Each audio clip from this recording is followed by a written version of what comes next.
Hello, all, and welcome to the Fantasy and Sci-Fi Fanatics podcast. I'm your host, Daniel Coolbaugh. Today, I have me a very special guest, Jack Slocombe. Jack, how are you doing today? Not too bad, thank you, Daniel. How are you? Oh, excellent, excellent. Feels good anytime I can, find people on social media or somewhere to come and talk a little bit of writing with me. So I appreciate, that when I reached out to the Facebook group that, you responded, and I like that we were able to message each other and get you on. So I'm excited to, see what we can do today and find out about your writing style and your book. Thank you. All right. So Jack, we're gonna start right Um, there. Oh, sorry, go ahead. yeah, so I guess no, so I guess yeah, no, just big thank you for having me on, and Oh, for hello sure. to everybody watching. So I appreciate it. Well, we'll start right there with that first one. Right. Sorry, Jack, you kind of cut out of me. Let me just try to. I think it's been my internet all day. That we'll go with that first question there. What has your writing journey been like up until this point? So I would say my writing journey has been a lot of late nights and early mornings. Um, I mean, for me, the original concept that I had was really started for me in primary school. I don't know what you guys would call it in the States, but that, kind of your at the kindergarten, I don't know.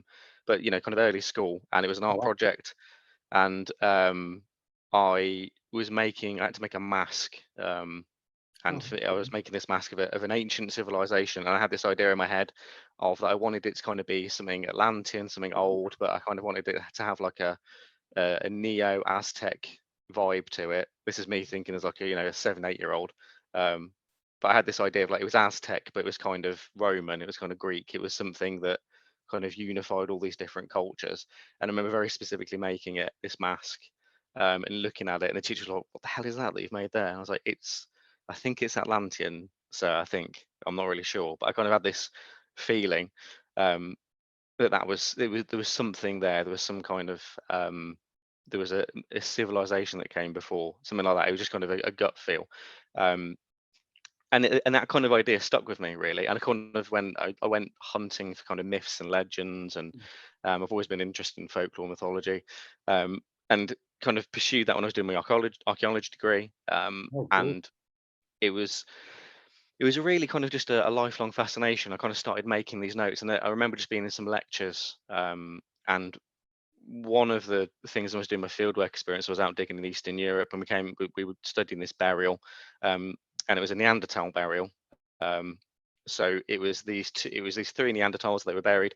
It was a woman in the middle, a female, and it was these two men, and both of the men had their hands on the pubic area, and the pubic area of the woman had been coloured in red ochre. So that's kind of a traditional Neanderthal way of burying somebody.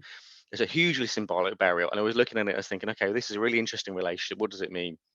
And there were a lot of theories about it, in terms of, were the three of them in a relationship? Was there some sort of jealousy there? They clearly all meant something to each other. They weren't related. There was some sort of non-familial relationship going on, and the idea popped into my head. Okay, but what if maybe the way that we remember Neanderthals, because of that crossover period of Homo sapiens and Neanderthals, what if that's how we remember Nordic dwarves? And there's that kind of line of thinking where I started to think, okay, we were out of the jungle for 200,000 years. What were we doing? And you started to look at kind of sites like Çatalhöyük and Göbekli Tepe, and there's a guy called, I think it's Graham Hancock, and he's kind of a spiritual successor of the Von Daniken Chariots of the Gods guy. Mm. And they really kind of did this idea of like the ancient alien astronauts and all this kind of thing. And I kind of wanted to pursue that down to, or if something like that had happened, had there been some sort of advanced human civilization once upon a time that was wiped out by some sort of, the end of the interglacial period, that second interglacial period that we've had, end of that ice age, all the sea levels rose, that whole, where we get that whole idea of the global flood, which is in so many kind of myths and legends. So, um, the kind of the Noah story that we have, and then kind of those the different versions that you get globally.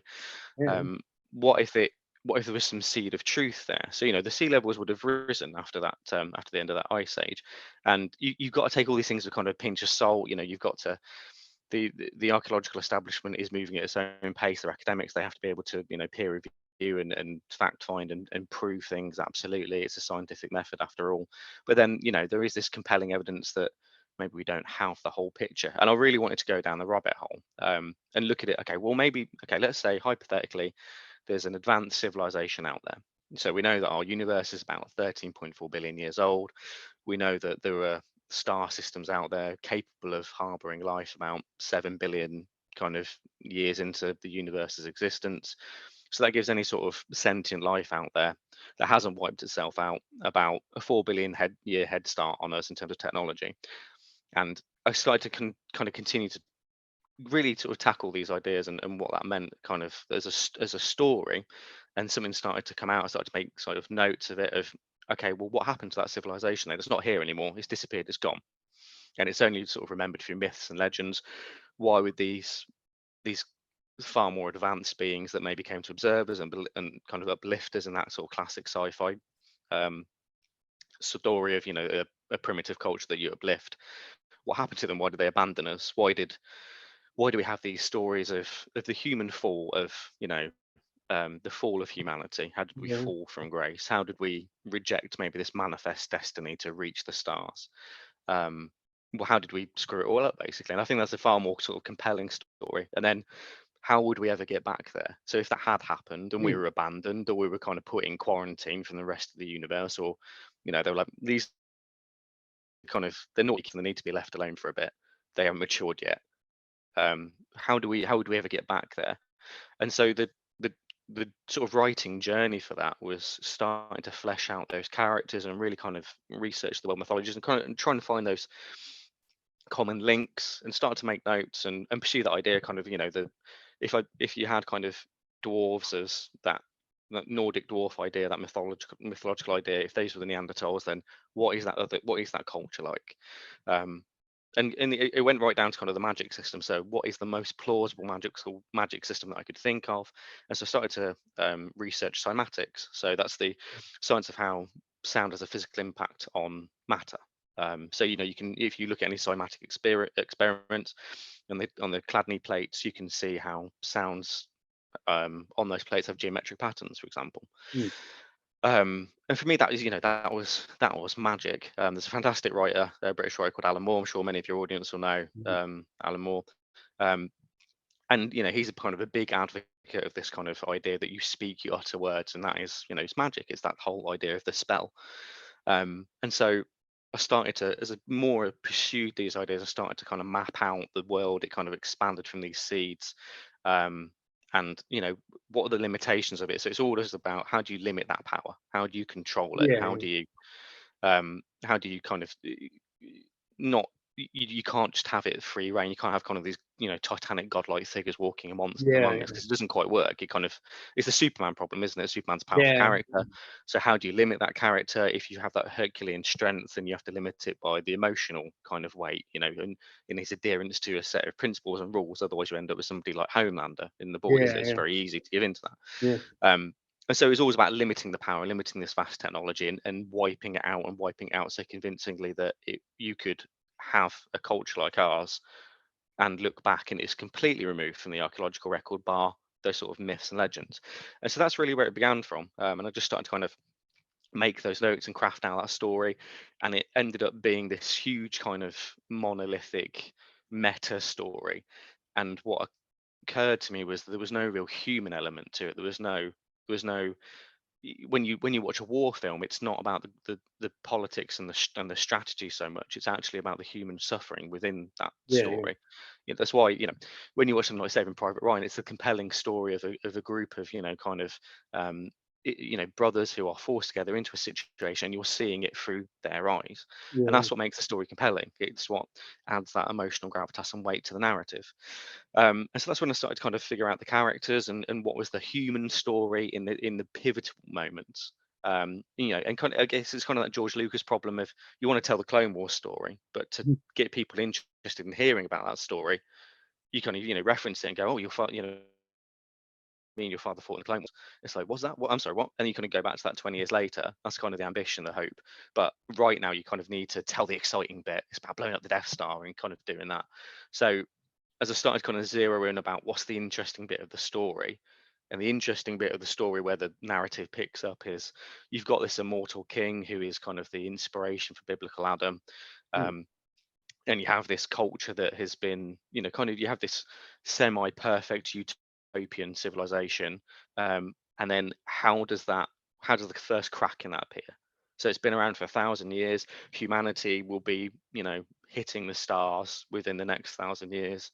You've got this kind of, the wants and needs are cared for. You have a kind of an economic system which leaves nobody behind. It's a kind of a balanced economic system where people are cared for and taken care of, and there is that, the other cultures of humanity which kind of probably more fall closely into how we have societies now. But you have this utopia. So how does the first crack in that appear? Hmm. And that's where the story began, really. And it's just kind of, I got it wrong multiple times, trying to figure out what was the most interesting story. So for example, when you look at the Wheel of Time books, I think originally the hero in that was kind of middle-aged, and you think, well, that's not really that interesting. You kind of, Yeah. you can have interesting middle-aged heroes, but you really want to kind of get there when these people are kind of young, and what's the most interesting bits, and you want to kind of tell that story. What's their arc of adventure? It's the whole kind of Joseph Campbell thing, really. How do you go through those stages of the heroic journey? But then how do you play it? How do you make it interesting? How do you keep people engaged? So it was then starting to map that out, and then kind of bring in the villains, and bring in those events. But for me, it was very much get the plot right, and then find out how the characters deal with those plot points. So there's a structure that I can play with, and it was a lot of rewrites. I think I got through the first draft, and then I think I was about halfway through it, and I thought, this is awful. I hate all of this. I'm not really writing what I want to write here. I'm telling a story Yeah. that I think I have to tell. Yeah. And having the courage to kind of go like, no, I'm going to get rid of that. Just throwing out those chapters, be like, they're good. I think they're well written, they're engaging, they're interesting, but that's not the story. There's a brilliant anecdote from Robert E. Howard, the writer of the Conan stories, and he says, like, I have to write these stories 'cause I can feel Conan standing there behind me. So Nah, I every thought I so was the like, only one that ever heard that story before. Thank you. no, and it's a I've great said that story, and it's a multiple great, times. Yeah. Yeah, and I it's love it so because it is cool. you feel the weight of those Yeah. characters behind you, and you're like, I, and I think there's a kind of, not skipping ahead, but kind of in terms of the character creation.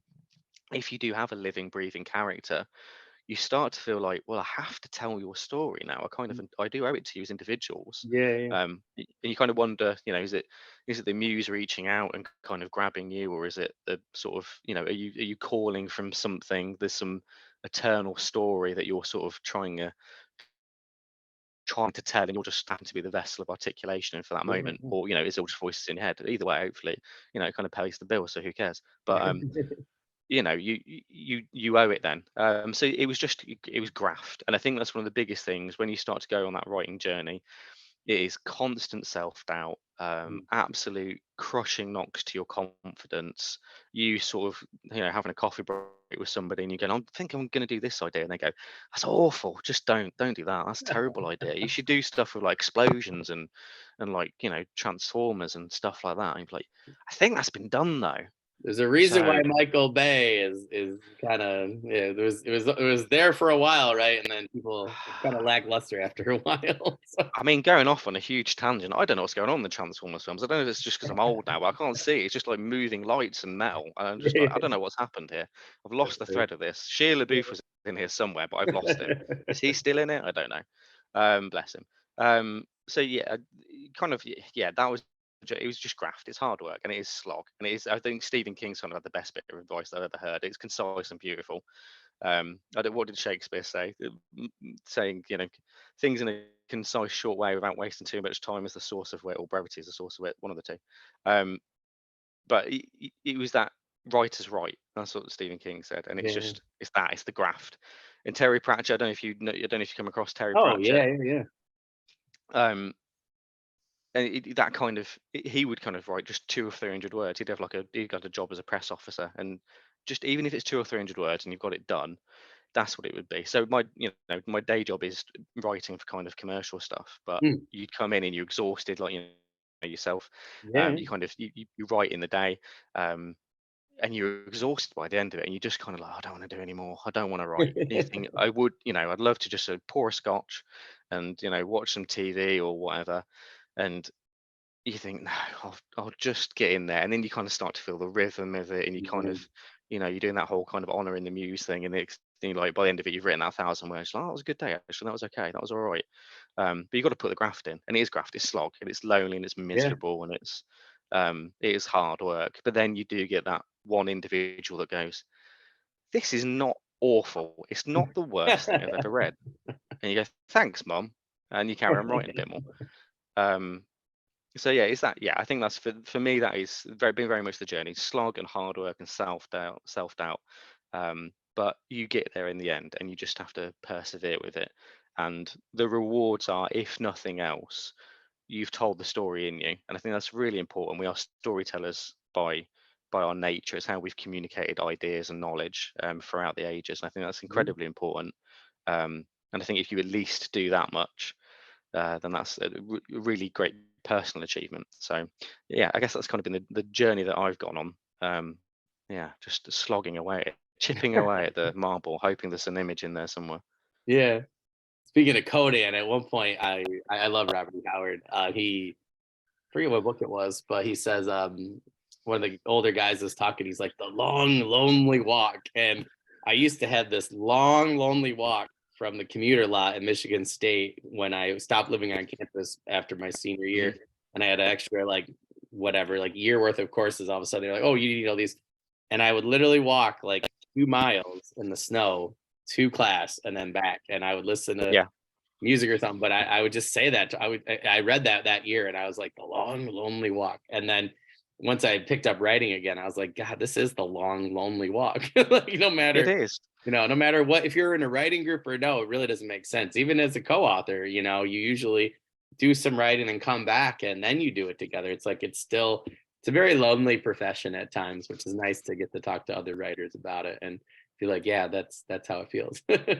But I think there is a beauty in it, in its loneliness, because I That's think true. if you I think we're all kind of I think we all gravitate to it as writers because um we're observers, and we're observers for one reason or another. So for me, it was, kind of not getting too kind of Jungian and Freudian about it. But I was an only child, and so you kind of find that's how Mhm. you begin to interact with the world, through observation, to understand, well, how can I fit into it? Um, and I think you start to. So for me, I've always carried a notebook around, so I've always scribbled kind of ideas. I'll be at work, and I've got the kind of leather bound kind of Indiana Jones Last in the Crusade kind of notebook that I'd always scribble my ideas in. Like I'd be like just like kind of having a conversation with somebody and then walk off and go and make notes, or wake up in the middle of the night and be kind of, I've had an idea, I need to go and write this down, that eureka moment. And it is, but the loneliness, I think, is the loneliness and the isolation, being able to be sort of be left alone with your thoughts, is that sweet spot of when the moment happens and you're Yeah, like, yeah, yeah. ah, I know how to make that character work, or that plot point work, or something. And it's kind of, it's almost kind of like a that well, those tanks, the tanks where you kind of they put you in, and they kind of the sensory Oh, yeah. deprivation tanks, Yep, but yep, yep. sensory Deprivation. deprivation tank of Yeah. the soul, if you like. Yep. Oh, that's a Yeah, yeah. yeah.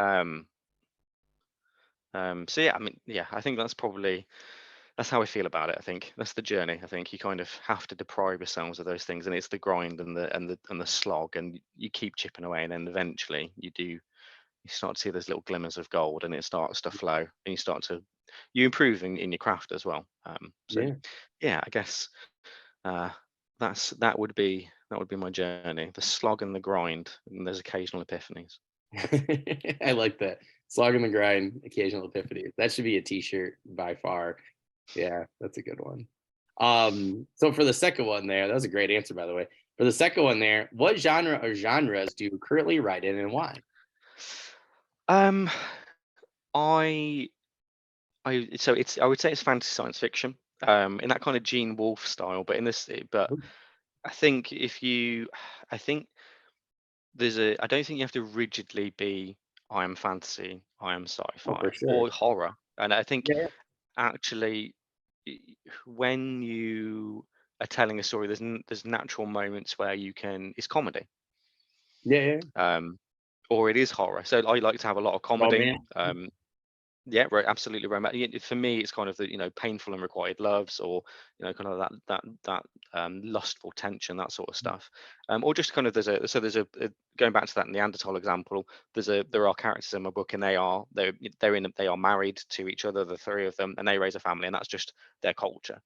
They quite happily, you have like a husband. It's a matriarchal society. The wife picks a first kind of husband partner, and then together that couple then decided that they wanted to bring somebody else into the marriage, and they had another husband in there, and they're just a family, and they kind of the two husbands and a wife, and they kind of all love each other and support each other, and they have kids, and they're not really that bothered about the kids in the family. And the one of the husband is the best friend of one of the protagonists, and they're a really great kind of comedic foil. And it's very much kind of one of the relationships that I have with one of my friends, where I will say the most offensive, outrageous things that I can, because he's so straight laced. He's one of the best guys I've ever met. Honestly, he's an absolute bastion of principle.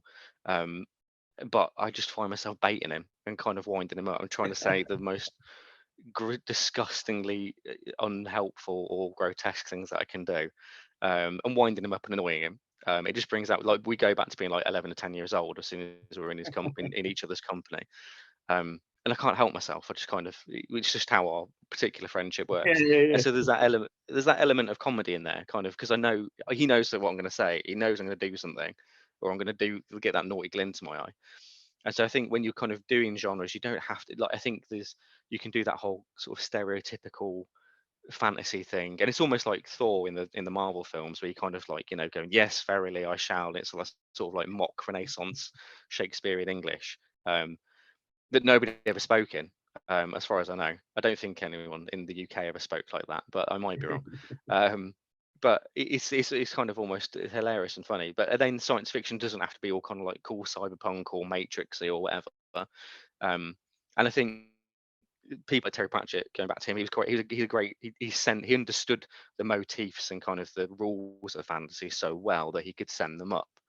And I think that's a fun thing to be able to do. So I don't think I've ever tried to be rigidly one thing or another. I mean, for me, I would say that what I'm writing, the term that I'd like to coin it with is antediluvian tribal punk. No, I It's like not that. quite fantasy, it's not quite sci-fi. Yeah, it's before, it was the floods happened, and it's got to be punky.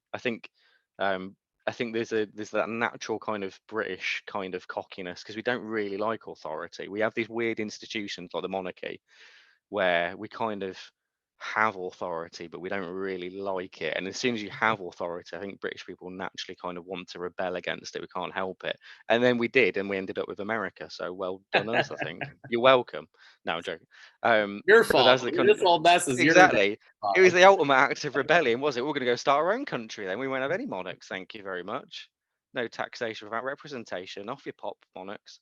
So I think there's that natural rebellious kind of streak. And so the I think you can kind of that whole tribal punk thing. I kind of wanted to have that energy in it, kind of. But if you did have kind of immortals running around, and you did have an immortal kind of ruler, well, how would kind of would you rebel against that? Would you kind of push back against it? So in my head, it's kind of like, Sid Vicious, but kind of he's got like tattoos and tribal feathers, but he's kind of dressed in that sort of formal 19th century garb of kind of like, very very kind of clear cut kind of clothing, very formal, but with that sort of punky edge of piercings and tattoos and that. And so I wanted it to be kind of kitchen sink fantasy, I guess. So it Hmm. has that kind of science fiction element to it in the meta Yeah, yeah. story, where um, essentially, there's this ancient race from a dying universe, and they have heard the God song, and that is the means by which they can bring their universe back from the dead. If they can understand this God song, they can use it to resurrect their universe, and that leads them by hook or by crook to where we are. Um, but they aren't the only people that have come looking for it, and that's, the Elohim have come looking for it as well. Um, but kind of, again, going back to that kind of, I wanted characters in the plot that would drive the story or live in the story and kind of live in these massive kind of momentous events that led to the downfall of this big civilization. You wanted I wanted that, I don't know if you kind of had kitchen sink drums. I don't know what the equivalent would be in the States, but it's how do the normal people, how do kind of the working class people, if you're in Lord of the Rings and it's like, you got Aragorn and Legolas going off an adventure and you're like one of the kids at the Battle of Helm's Deep, it's like, we're doing what now? That we're going to fight that army there, the vastly overpowered army. I didn't sign up for this. How do I how do I can't leave. We have to. Whose decision was this then? This is awful. We didn't have a vote. Oh, we don't have votes with kings. Okay, cool. This is all awful. I don't agree with any of it. After this, though, we're definitely getting rid of kings. This was a terrible idea Yeah, from yeah, start yeah. to finish. Can you imagine What is Rohan after, right? Yeah, you'd be like, yeah, exactly? no more Rohirrim. Like yeah, you're done. I mean, there's no orc that goes, hang on, what after though? So we've conquered we've conquered Middle Earth. Can we unionize now? Are Yeah, we? Is there a holiday package? It's just we have been doing the war thing a while, but then what? What's the long term game here, Sauron? And it's kind of like that sort of question. It's like I'd really like to pursue my art though. I always kind of fancy myself as a potter. You're like, yeah, sorry, you're an orc. You're just here to die. And you're like, wow, I don't really feel like that's an enriching experience for me. Kind of that sort of like, yeah, how do those kind of characters feel about it? Like, I'm being flippant, but kind of the mundane of it. Like, is there an ent walking around going like, yeah, like the kind of the Ent mood bit where the Ents are kind of like, I don't want to be in any way involved in this. I'm kind of like, yeah, I agree with them actually. yeah, Like, yeah. yeah, this sounds awful. You go have your war. I'm gonna not be in that. Um, and just those little characters, which is why Samwise Gamgee is a brilliant character because I Oh, think for kind of sure. he was in that he was one of those First World War kind of allegories of just a small person that can make big changes. I Yeah, think also when we meet the average person and looking at the world around us, they don't care. And we're not really that interested. And we sort of just want to get through the day because it's really hard being a person. And those stories are quite interesting. Like, we can't all be Martin Luther King Jr. We can't all be, Barack Obama. We can't all be kind of these incredible, like, influential people. Some of us are just lazy and awful and a bit mean and kind of sarky. And we just want to get through the day and have a beer. And I think that's fine as well. And I think when you do a good genre, you can have all that in there. You can have horror and fantasy and comedy and sci-fi. Um, and I think it's the whole Arthur C. Clarke thing, isn't it? I guess where you can have technology so advanced that it seems like magic, and that's what I've sort of done with my yeah, book. It's you have this advanced civilization that's come in. They've given all this amazing technology, but also what seems like magic is actually forgotten advanced technology from a race that came before. So I think if you do it well enough, you can kind of have that Star Wars vibe where it's knackered technology or magic that is just science you don't understand. So you can have both. So I think I would say that's the genre. It's kind of punky Star Wars. Oh, that's a good one. That's a good way to There you say go. it. Well, we've made up a lot on here. I mean, I tell people all the time I got like one thing I'm working on is like Romans versus zombies. I don't like the fact that you know the lost Roman legion, they just got lost and went further north than they should have, like up into Ireland and stuff, and just got destroyed. I think that's boring. um so I want zombies to be the reason that it happened, and then I have a remaining crew becoming essentially like monster hunters. So I like historical urban fantasy for that one. Yeah, yeah. And I got a couple other. I'm always teasing people. I'm like, let's make our own genre, and I'm like, that's what people did anyway. I mean, that's what Robert E. Howard did, and that's what Tolkien did. So and I always bring up the Golden Compass, because everybody's always like, I think people forget about that. Like you can go find that in young adult, sci-fi, fantasy, and you can find it in classics, and depending on what country you're in or what bookstore you're in or what part of that country and bookstore you're in, you could go anywhere and find it really in any section, and still sold millions of copies. So at times it's like, yeah, genre helps at times, but at the other times it's like, well, maybe it's holding you back a little bit. So I always think that's an interesting one. But yeah, I like a mix of genres. Like Richard Lee Byers I had on, and he Hmm. does a mixture of horror. I get this great Marvel series out right now, with Heimdall, the original Marvel comic one. Oh, And cool. it's like basically just Star Wars, but in a Marvel Yeah. setting, and I mean, just great, brings in his horror aspect, fantasy and sci-fi, and just has a lot of fun with it, and I'm like, that's what I like. I like a lot of the, conglomerations. Yeah. Not a really, I still read epic fantasy and stuff, which is great. But, I like Malazan Book of the Fallen because it's almost like, it's basically Star Wars, it's fantasy and sci-fi, and there's a lot of horror in there. So I think just putting yourself in, in one genre at times, I think it gets boring to me as a writer and as a reader too. There's only so much you can take in one thing. So I like that. I like the punky Star Wars. I think that's a great sell. We're rattling out these t-shirts, Daniel. I think we Yeah, I found a know, thread. right? Yeah, I need to. I honestly, somebody said that they're like, you need to go back through and then like offer them on your website. So I'm like, one of these days, or at least bumper stickers. We're gonna do one of the two. But that actually leads us perfectly into the third question. So, what is your book, The God Song, about? And you talked a little bit how you came up with this idea, but I'm really interested in really just what the plot of the book is so far that you can tell us without spoiling it. Yes. So the core idea is that the oldest universe is dying, That's cool. and the greatest mind of this universe wants to save his universe. And it starts off with him going back to watch the star of his birth dying, and him kind of it renews his commitment to save all life, all existence within that universe.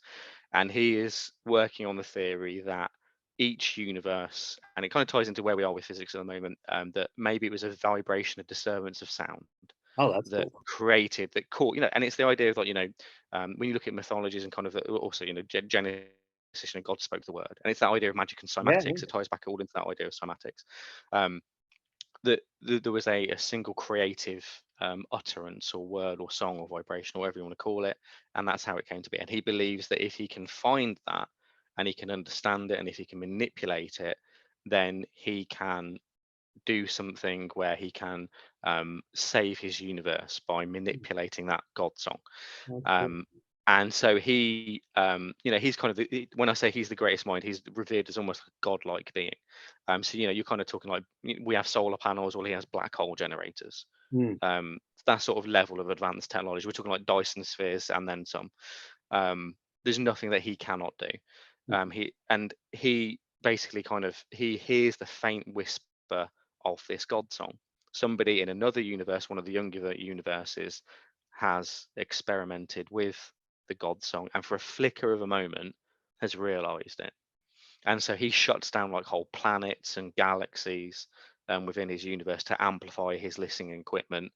And obviously that cannot go unpunished. He's destroyed the fabric of his universe um, in pursuing this single kind of this song in the darkness, if you like. And so he throws everything at it, and then obviously they come for him because somebody cannot wield that power. We're kind of seeing that with popular, powerful individuals at the moment. When they wield power uninhibited, it has repercussions, um, and that's what kind of is that's how it sets up. That's the prologue. um, and he's best and brightest, and they come to a universe, our universe, kind of one of these young universes that still has plenty of time left on the clock, um, to find it. And they travel through something called the Shay, which kind of taps into the Irish mythology of the mm, world in between worlds. They kind of it's the membrane of universes. So I kind of imagine universes being bubbles, if you like. And our universe is one of these. And so this vessel has this abyssal drive, and it pushes through and it reaches us. But when it reaches us, is kind of that this ship has left and it has come, it's come to find it. But after that, you don't really know, and it's kind of you kind of find out what happened to that vessel and the people on it through kind of tidbits. And what happened to them and their fate is slowly revealed as the story goes on, and is integral to the plot. But also, there's this kind of divine consciousness, this divine intelligence called El Elyon, which has sent celestial emissaries, the Elohim, and that kind of ties into that whole kind of Sumerian mm. idea of these Anunnaki, that kind of, I think the Sumerian, Yeah, but yeah, the yeah. Anunnaki kind of thing, these Yep. godlike beings that came with knowledge and lifted us up and taught us agriculture and all that sort of stuff. And and I always kind of wonder how, as I was reading kind of like where does the etymology of these different words, so I use lots of Proto-Indo-European words in the book. So for example, Durgos is kind of another word for earth, the people of the earth. Adama is again people of the earth, the soil, all that sort of stuff. And they looked at the kind of the Cain and Abel story, Mm, and and it's one theory of the Cain and Abel story is it is one of the first interactions between hunter-gatherer peoples and then the more sedentary agricultural ironworking peoples. Um, and so I was kind of the main culture is a blend of the KN and the Hevel, and so they are this, Cain and Abel.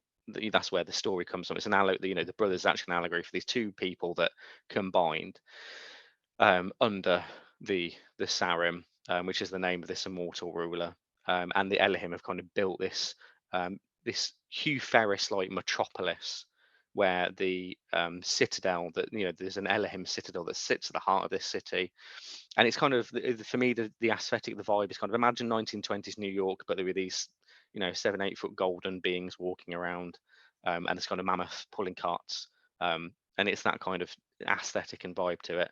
mm, Um, and on this one single night, so they celebrate this festival called Vatsaris. On this one night, this is when the first crack in that civilization's downfall that mm, led to eventually us begins to appear. And there is a secret society that worships something called the sleeping god and want to awaken him. Um, and they set about this chain of destruction essentially, by using the engine of the Elohim citadel, and the citadel is actually their vessel, their ship that landed here. mm. But they, we use it as kind of the tower in the middle of this city, which is the Oh, that's kind of the cool. capital of this civilization. And this, the core of this ship, this tower, this engine it powers the civilization basically, and it ends up kind of being used to open a gateway to the world in between worlds, and it lets in these creatures which have slowly been taking corporeal form. So they seek out these little scraps of flesh. So imagine what's left from your Thanksgiving dinner, kind of all the scraps, the bits of turkey, and they start to build a corporeal form using the Mm, bits of scraps and rubbish and throwing away kind of flesh and organic material. And they've slowly been gestating, but this kind of cat is a catalyst. um, and so on the Vatsaris, there's a thing called the cleansing, where this kind of growing pestilence of the gull, so it's the Arabic word of the ghoul, the gull, it's been growing. Um, the kind of the Elohim and the Sarim and this civilization know that it's a problem. So every kind of year about Saris, when everyone's celebrating, people descend into the bowels of the city to cleanse it. But this year, obviously, this secret cult which has permeated this whole civilization now unleashes, opens this gateway and unleashes this kind of the exponential growth of these gull-like creatures. So instead of it, oh, my dog's just popped up next to me. Hello, Ella. Um, so instead of it kind of being this, a few creatures to kill here and there, it starts to become this whole deluge of evil and kind of these monstrous kind of beings which basically lay waste to this city over a night. Um, and it's kind of that is how it kicks off. Why did that happen? Who has let that happen? What are the events that have triggered that happening? Um, and there's kind of I don't want to spoil too much of it because there's kind of different bits where the city is attacked, and the city being attacked is again one of the reasons why this happens. So there's somebody there pulling the strings, somebody that knows this civilization inside and out, who has led to this moment, and how long have they been planning it, and why would anybody plan the downfall of this civilization? What possible benefit could it have? um, and you kind of meet, and one of the key characters here who's kind of in the tunnels, who's a mercenary, is Samson Agresco, and he's a conscript. So he's something called a 20-man. So every child that's born, every 20th child is going to grow up to be a conscript. So if the nation needs them, they're called upon. So they're called the 20-man. He was actually not a 20-man. He was a number. He was number 18, but two identical twins died a couple of weeks before war was called. He was going to be a scholar, and he's ended up he got drafted at the start of this war, mm, and he became a conscript, and now he's kind of on the side of it. There's been a war. um, so he's grizzled. He's kind of a little bit broken. He feels betrayed by these celestial beings, and it's about kind of how is he going to survive this night with his kind of crew of misfits underneath the city, And then also the story of this immortal being, this Sauron, this Adam-like character, who's become, he kind of sees human beings as like we would see fruit that we bought from the shops. Kind of by the end of the week, your bananas are gone kind of brown and gross, and that's how he sees human beings. He's become so disassociated from humanity because the lives expire so quickly for him, that he kind of starts to see people more as like a continuation of a family over many generations. Mm. And he's becoming less and less kind of, he realizes that he's becoming less and less part of civilization, society. So how does this cold human being start to reconnect with his human nature? He's lost his wife, his son's turned against him, and he's lost his son, long time ago. Um, how does this human being retain his humanity when kind of he's watching people age and wither in his kind of view Yeah. so quickly? So how does he kind of get back into it, and how does he reinvigorate himself to want to fight? And I think that's something that maybe we kind of all have to deal with it sometimes. I think we can become so jaded about what's worth fighting for. So it's something that I really wanted to kind of play into. You're going to be a father soon, so kind of Yeah. speaking as a father as well, we kind of, what gets you back in the fight, what makes you want to kind of stand up for the things that you believe in. How do you, when you just want to protect yours on your own, how do you kind of make those bigger commitments again to society? So it kind of plays into that. um, and how do those seeds of destruction, how do civilizations fall? And it's very often through corruption. And so what was the ultimate betrayal of that is, how do you betray civilization from within? You kind of sell it out, but why would you? And it ends up kind of being this story of this one horrific, fateful night in this civilization, um, and the journey that this conscript goes through. He kind of, who's he going to lose along the way? He's going to lose his friends. Who's he going to have to kind of tolerate along the way? People that he might not normally get on with. And then parallel to this, the different plots and characters that are kind of happening, that are going to end up being kind of the core team of heroes, if you like. Because I think we all kind of like that idea when you get a crew together, kind of, Yeah. how do you assemble the Avengers? That's always a fun story to tell. So you're playing with the archetypes. So how do I get a gallant knight character in there? How do I kind of get the sorcerer character in there? And it kind of, without giving too much away, as they are going through this horrific night, there's an experimental procedure that Samsa comes across, to try and save somebody that he cares for. And that ends up discovering that not only does the universe have a God song, but the human soul also has a soul song. Hmm. So if you discovered that you could, um, find each individual soul song, imagine the vast power that you can wield. Can you bring people back from the dead? Can you cure all disease?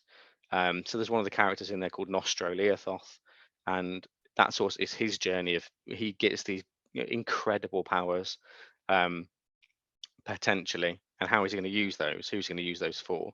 Um, so by the end of it, you kind of have this uprising of these horrific monsters, and there's some brilliant kind of just great set piece kind of battles, and as they kind of get to this dramatic conclusion of, can they save the city in time before it's all lost? And that's Hmm. very much what the first book's about. It's that kind of, how do you assemble the team? How do you start to get the team together? What's this big secret society plot that is unraveling the civilization? And if you kind of pick up the clues, I think maybe a savvy reader will start to guess who the real villains of the piece are. So yeah, who doesn't like ancient cults and mysteries thousands of years in the making? So it's got a bit of a kind of a Lovecraftian vibe going on in there. But yeah, so without revealing too much, it's that one night of disaster. I think we've all lived with terrorism, I think, for so long now, that it's kind of permeated our kind of culture. And Mhm. you can start to I think we can start to use that in a respectful way as a motif of, how does it change our culture? How does it change us? How does it change how we view ourselves? So it's the one night of supernatural terrorism, and how does it unravel civilization? Well, that sounds very interesting. Very Robert E. Howard-esque to me. I could definitely see yeah, that's really cool. I could definitely see some really very interesting possibilities. I think you definitely need to come up with your own genre for sure. Whether it's interlude fantasy or something like that. Yeah, that's really cool. Let's see here. I think this would be a good one right now. So, when it comes to world building and making your world seem authentic to the reader, what steps do you think are most important? Um, I think I don't know if you've ever kind of listened to people that do impressions of different people's voices, but they always find a hook to get into the accent. Oh yeah, yeah, it's Um, a character. yeah, and I think when you're creating a convincing character, if you can find an emotional hook for that person, Oh, that's a good one. um, that's how you can start to understand them as a person. So for one of my characters, the Nostro character, he's a Psymancer. So he was one of the leading Psymancers of his day, and the way that the magic system works is that it's chorals of 12. 12 people have to sing in harmony in unison to evoke these god songs. And he sets about one of his his story arc is he wants to create a device, a chymophone, to give that power to everybody instead of it being the preserve of these kind of elite choral groups of Psymancers. He wants to make it universal, wants to give it to everybody. Uh, Kind of that, like Leonardo da Vinci. If man can ever learn to fly, then surely there'll be no boundaries and nations, and there'll be no need for war if he can see the world as a whole. That sort of thing. It's beautiful. It's so sweetly innocent and naive and optimistic. We know that hasn't worked out because planes just ended up meaning that we could bomb people. Yeah, Um, yeah. or go on holiday, whatever you're in the Yeah. mood for, I suppose. Um, so you have to find that hook for a character. I think you have to kind of find what their motivation is. And so while there's that grandiose kind of scholarly aspect of Nostro, he's also a big foodie, and he really loves his food. And he really kind of like, for him, the most like delicious meal is this kind of is a mammoth rib. Mm. Mammoths are still around. They're in the streets. They're in the cities. They kind of like there's aurochs and all those kind of amazing kind of Pleistocene animals walking around. Um, but he Pliocene, is it? I played Pleistocene, Pliocene. Um, but this kind of man was kind of walking around still, and he kind of it's this, he just wants to kind of sit down and tuck into this succulent mammoth rib, kind of in a Fred Flintstone kind of way. But he's sat there Yeah. kind of like kind of like fancy cutlery digging into it, and he's fantasized about it, and he's at work and he's like, oh god. I just want to go home and have dinner. And dinner. He's kind of, he's imagining this meal, and he kind of brings that human dimension to it. Um, and as the characters kind of keep going, it's about the really boring, painful mundanities of some of the characters have to arrange childcare, and for anybody that's has to arrange childcare, it's like, well, who's going to look after the kids? I'm going to go and kill monsters, but who's going to look after the kids?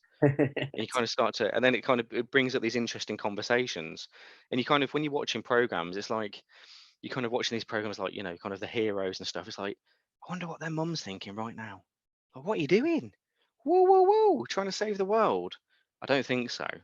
It kind of like I think that's quite interesting. Like you don't, Yeah, or you never the parents don't exist, but we can all kind of know like as soon as we step out of line, our parents are on the phone going, "Yeah, you're not doing that. What you're gonna do? What? She's an elven princess, and you're immortal, and it's doomed. I don't think that's gonna work out. I don't know. That's an awful idea. She's not coming to Christmas. Don't invite her. She's not invited. That doesn't happen."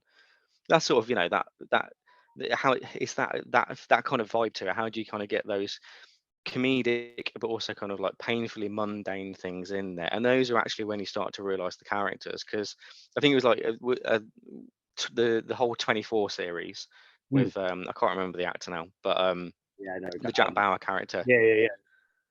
It's like, when does he go to the loo? Or like when does he just like have a sit? When does he just have a sit? Like Yeah, British people, when we're tired, we just want to have a sit and a bit of a rest. Like you might have been driving all day, but when you get in, you just I'm just gonna have a sit and have 5 minutes. Leave me alone. But when does that happen? Kind of, you want those kind of moments because that's when actually you get to know the character a little bit better. yeah, Um, when you're not driving, you're not so concerned with driving the plot forward, but you can just like, how do they relax? What do they do? How do they have those kind of interesting interactions with just kind of random people that hate them for no particular reason? So Samson, the conscript character, people kind of have. I think some people can have a bit of they can have a negative view of kind of service personnel in any country. yeah, You've yeah, got a very different culture in the US. You've got that idolization, kind of like you respect that service and that time and sacrifice given. But I think the Romans kind of like, don't come in the city. No armed people in the city, because every time we have armed people in the city, there's a new emperor, and we're not having that again. You kind of understand that. yeah, yeah, There's a bit of wariness there. you're all armed to the teeth, and you're going to just be near all the powerful people. That doesn't feel like a good idea to me. Um, so they view Samson kind of negatively. He's a sellsword now. He's given it the kind of conscript life. He did his service, cashed out his chips and all that kind of thing. But people view him suspiciously. So he's not respected. He's not kind of, he's kind of the almost that kind of Vietnam veteran that came back from war that nobody Mm. really wanted to fight, that didn't achieve what he was meant to, and all that, the lost generation, that kind of thing. And people look down at him. And I think that's kind of good. I think you kind of want to have all those different. You start to explore all those different ways that a character's kind of hated and despised and looked down upon. We can all walk into a room and for some reason, though, somebody doesn't like us. Yeah. We don't know why. Like, I mean, it happens to me probably more than it should. But we kind of you kind of come across. I think those are the interesting interactions when you're creating a character. You can find an emotional hook or a song for me. So for each chapter of the book, I've put a song at the front, which kind of gets the emotional kind of narrative. I think songs are great, and obviously music's really important because the whole cymatics thing and sound. Yeah. So having a song in there's a particular character who I don't want to spoil it. She's a great character. I absolutely loved her. So she's kind of like a grizzled kind of like matriarch warrior, kind of hates her husband, absolutely despises him. Um, they're kind of he's an ambassador. She has zero respect for the guy. He's kind of everything that she's learned to despise and hate. But she's kind of trapped in this loveless marriage with him, and I think that's great. That's really interesting. I think that's kind of doesn't need to be perfect. It should be messy and gritty, Yeah. Like and, life. and exactly. And I think that's where I come at my kind of characters with. It's like, how do I catch them on their worst day? Mm. How do I get to know them on that day and start to flesh it out and start to find their voice? And you kind of fan cast people in your head.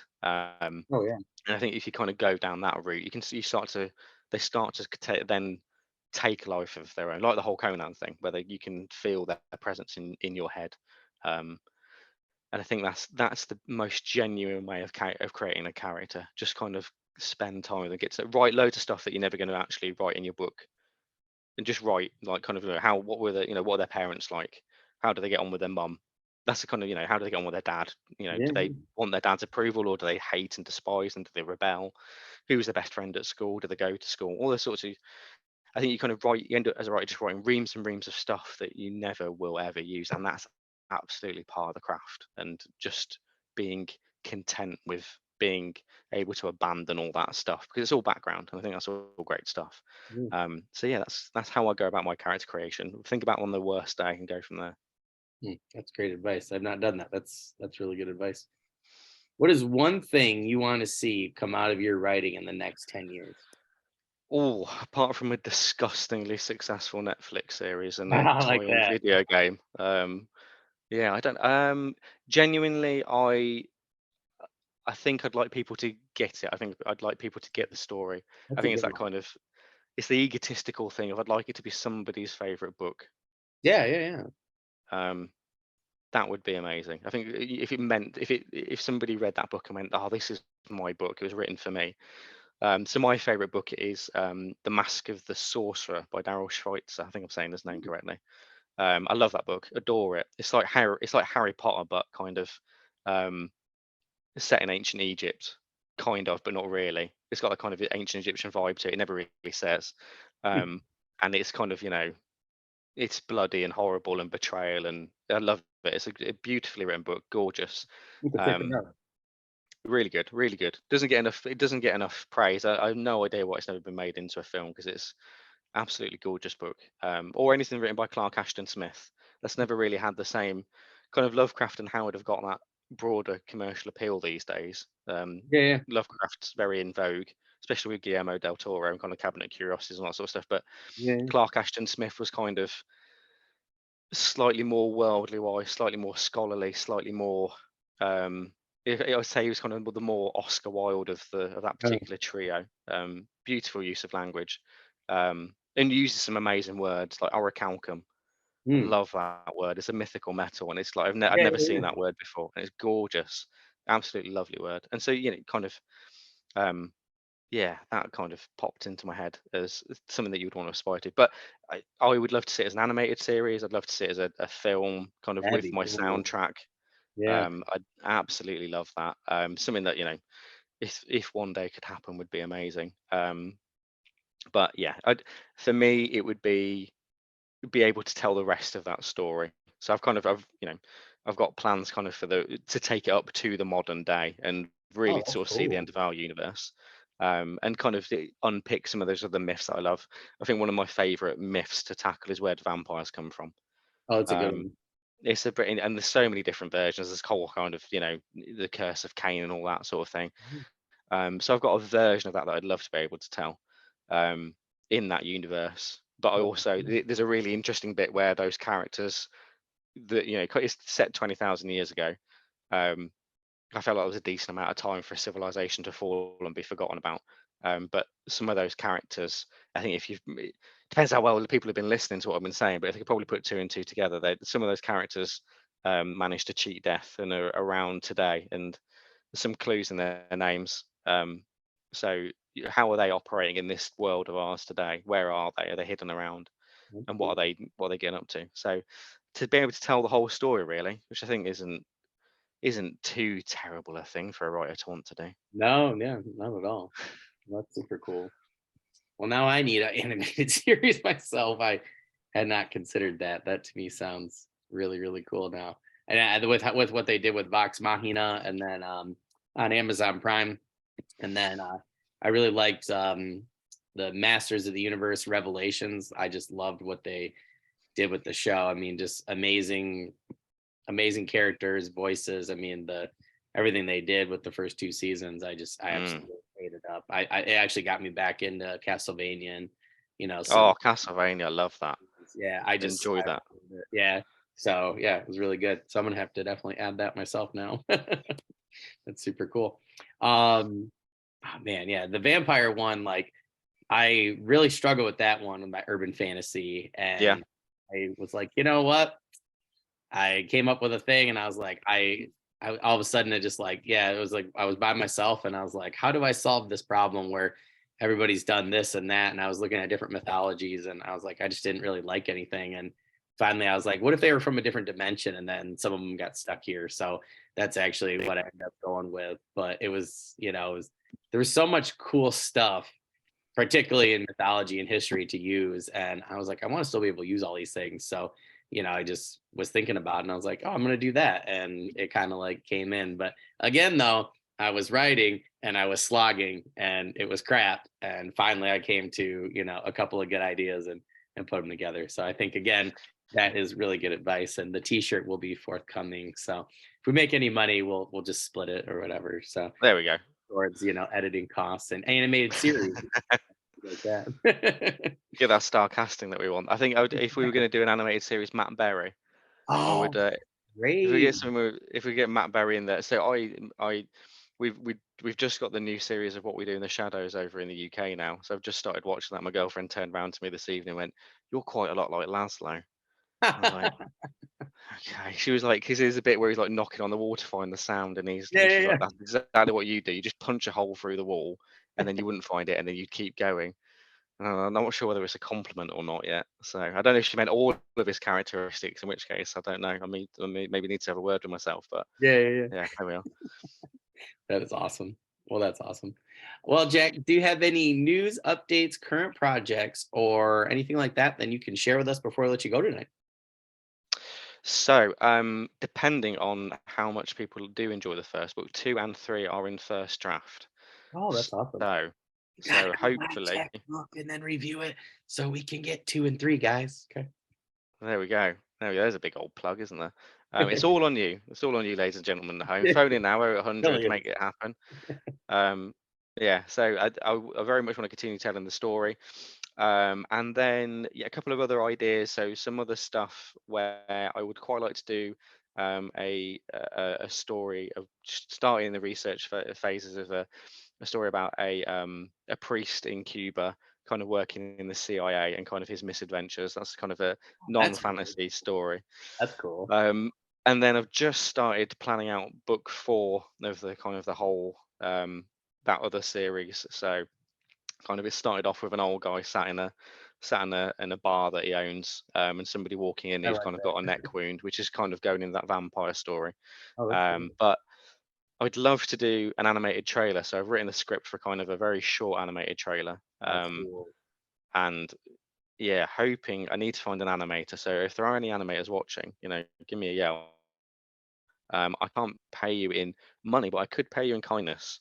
So uh, if there is anyone watching that wants to kind of do an animation project, let me know. But yeah, so that's keeping me very busy. That and also having a job and being a human and a dad.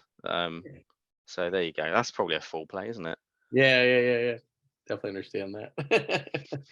I don't even have the kid yet, and I'm like, oh, I'm already out of time. Oh, goodbye disposable income and free time. Out the window it goes. I didn't have grey hairs before I had kids. I had more hair and less bags under my eyes. No, it's a joy. It's amazing. It's handy to have somebody who's compatible for as an organ donor around, just in case as well. That's right. My youngest one said to me, "Daddy, I'll take you out shopping when you're older." I was, "Oh, that's sweet. What about you, big one?" So the other one's 10 years old. I said, "Would you take me out shopping?" He's like, "I'm probably not going to see you that often when you need that help." All right, cool. Someone's At least getting they're honest, right? someone's getting much less inheritance Yeah, when that happens. Just so you know. So there you go. that's awesome. That's really funny. Well, Jack, it was really a pleasure to talk with you. I'm really anxious to get my copy of the God song and to check it out. I'm a history teacher. I love ancient societies. I'm huge into mythology. That's why I love urban fantasy myself. Um, do way too much studying and reading about those things. You should see my YouTube; it's just full. So I love all that. Everything you said sounds absolutely up my alley. So you added one reader. So hopefully people, in our audience, go to the description, check out Jack's book, The God Song, make sure, you go buy it and help him out to make sure, and me too, because I really want to see an animated series now, for sure. So that just sounds absolutely amazing. And definitely my cup of tea for an animated series. But Jack, if there's anything, we can do to help you out in any way, shape or form, just, message me, tag me, email me and let me know, and we'll make sure we get the God song out there. And as soon as I'm able to read it around the child, I will review it, and I'll be posting those on our YouTube channel. That's kind of what's going to be the first half of season 3 for me, is going to be kind of posting those, and then trying to go back and have talks with authors about their books. So I look forward to that. And like I said, I'll be sending out some emails to you. But other than that, if there's anything else we can do, my friend, just let me know, and I'll be more than happy to help you out. Lovely talking to you, Daniel. Yeah, yeah, great time. Thank you so much, Jack. Well, I hope you guys have a good rest of the evening, and I will talk to you soon. Take care. Cheers.